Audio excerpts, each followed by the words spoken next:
In today's video, I'm going to teach you how to use Canva to create SVGs. We'll walk through creating a clean, scalable design in Canva and exporting it as an SVG that's ready for cutting machines or any project where crisp lines matter. Start by opening Canva and creating a new project. If you're preparing a craft design, a square canvas is a great starting point.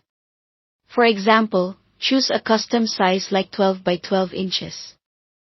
Working at the size you plan to use helps you keep proportions and spacing consistent and makes it easier to visualize how the final piece will look. Now, build your design. Head to the Elements tab to add text, shapes, and graphics. When you're searching for graphics, focus on scalable elements, not photos or videos.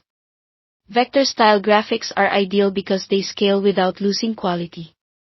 A helpful sign is whether the graphic allows color changes. If you can change the colors of individual parts, it's usually layered and much more suitable for SVG use. This layered structure helps cutting machines read different sections cleanly and gives you flexibility for multicolor designs. Customize your elements so the design reflects your style. Adjust colors, pick fonts that are bold and legible, and use effects thoughtfully to enhance clarity without adding unnecessary complexity. Keep lines simple and feel solid for the best cutting results.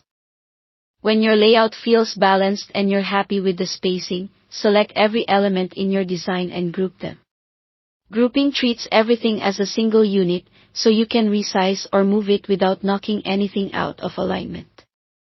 If you need to make edits later, you can always ungroup, tweak, and regroup. When you're ready to export, click the Share button, then select Download.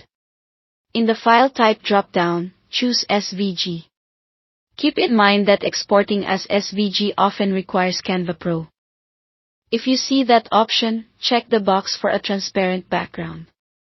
This ensures you get clean edges and no unintended boxes or backgrounds behind your artwork. Finally, click Download to save the file to your computer. You'll have a scalable, cut-friendly SVG that maintains its sharpness at any size and is ready for your next project. That's all to it. Thanks for watching.